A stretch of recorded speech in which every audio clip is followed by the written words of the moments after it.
So it comes around full circle, yeah. The skyscraper age also created an aura around those who erect the steel.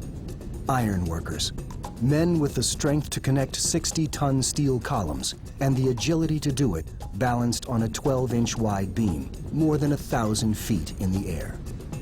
I like the challenge a lot of times. Like years ago, putting up buildings, we worked on guide rigs, and you know, it was a lot of manual work involved. But the challenge is still there, you know, when you're picking a piece of iron, really, a real heavy piece, and you're up 20 floors, 30 floors, whatever, and you're on the borderline with the piece, you know what I mean? You're right in your safety factor and everything, and you can't boom out too far past it. All that's a challenge, and it just gets you going, you know? It's adrenaline. Adrenaline, that's the word we're looking for. Chris Pillai was orphaned at age 12.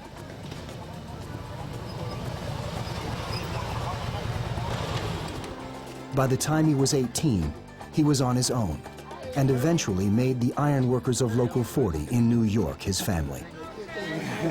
We got a new foreman this week. Yeah, how was Tommy? Yeah, he's all right. Don't even look. I can't have any. You just watch me. He would learn his craft from men like Willie Quinlan, who passed the trades down from generation to generation. As ironworkers finished assembling the World Trade Center, no one could have known the fate of these bookend-shaped buildings. No one could have known that with the topping off of World Trade Center 2, the era of the super-tall buildings had changed forever in New York.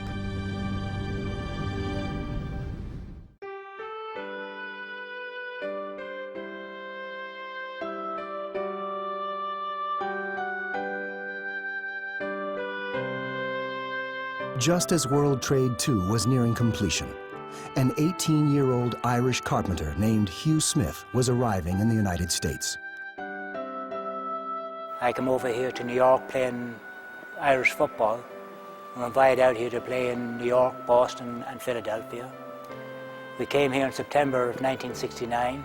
Hugh and most of his team remained in New York. Hugh joined Carpenters Local 608. I got in the union in 1972. I got sent down to the World Trade Center and sealants, doing sealants. The World Trade Center was just built, and I was here for the topping off of 2 World Trade Center. To look up at the buildings, I mean, like, you know, I'd never seen nothing that high. And then a year later, to come down and actually work in them, and to get up and to look down from the top then, I mean, it was awesome.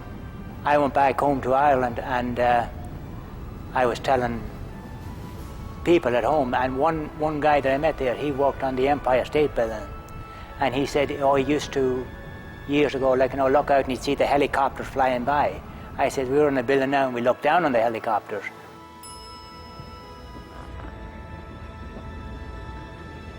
Hugh Smith worked in the World Trade Center for more than 25 years, surviving the 1993 bombing and reporting for work as usual on September 11, 2001.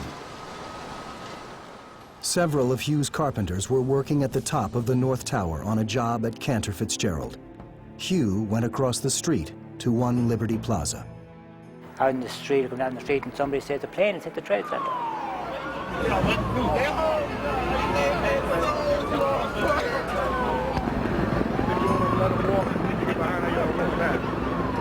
I could see the whole bunch of debris coming down. I didn't see the second plane, I heard it. I heard this noise coming, and we were just on Church Street and Liberty, and next thing, into 2 World Trade Center, the second plane.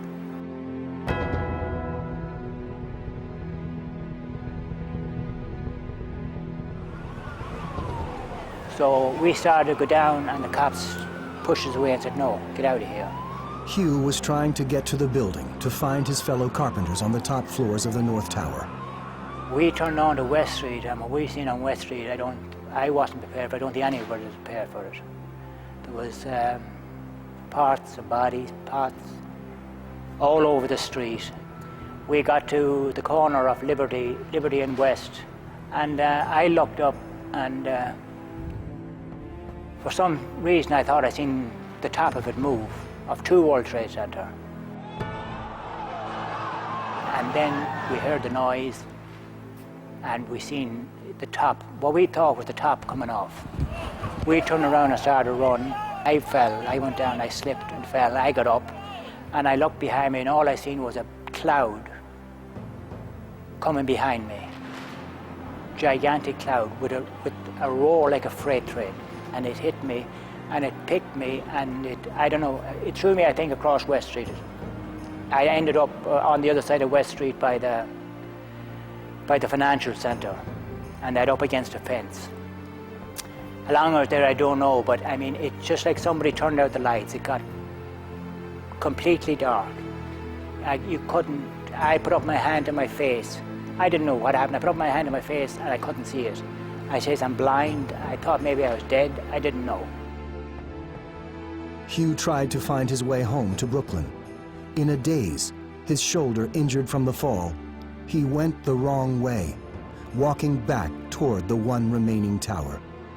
There was a police officer there, and I talked to him, and he says, he looked at me, he says, what, you were in it? I says, yeah, I was outside, but it came down on top of me. And just as I said that, it came over the radio, the other tower is going.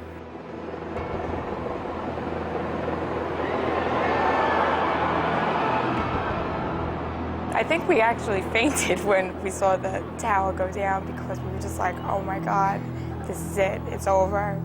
For like those few moments or hours, as it was, that you think that this person could just be gone from like your life. I didn't even know how I would continue to like go on. I didn't think I could. Meanwhile, Hugh ran to the rubble, looking for his co-workers. People were starting in digging or seeing what they could do. There's a lot of confusion. I mean, nobody ever experienced nothing like this. So I went back, and I was spitting up and throwing up, and they told me the best thing I could do was get out of there. So I made it across the Brooklyn Bridge. I mean, I kept looking back, and all I could see was a cloud of smoke. I didn't know that the 2 of them had come down. So I made it down as far as the Brooklyn Battery Tunnel, and that's the first phone I found that worked. I absolutely was out of my mind, and I said, where are you, where are you? And he said, I'm really not sure, but I'm down by the tunnel. And I said, I'll come and get you right away. And he said, please, somebody just come. I want to come home. I said I was going. I don't think I've ever driven quite so fast down 3rd Avenue. And when I got there, I was looking around for him, because I was like, where could he be? And he was literally covered. I mean, head to toe, he looked like a dust bunny. It was several days before Hugh would understand that the buildings he made his home were gone, that his fellow carpenters in the North Tower had perished, and that he was lucky to be alive. I don't know, it wasn't, I mean, the way I look at it, wasn't my day. It wasn't my day to die. But in the dust, smoke, and confusion of September 11th, he couldn't grasp it. I went home and I sat down, and then they told me that both buildings was down. I said, no, that's not, it couldn't be. They couldn't fall. They couldn't fall.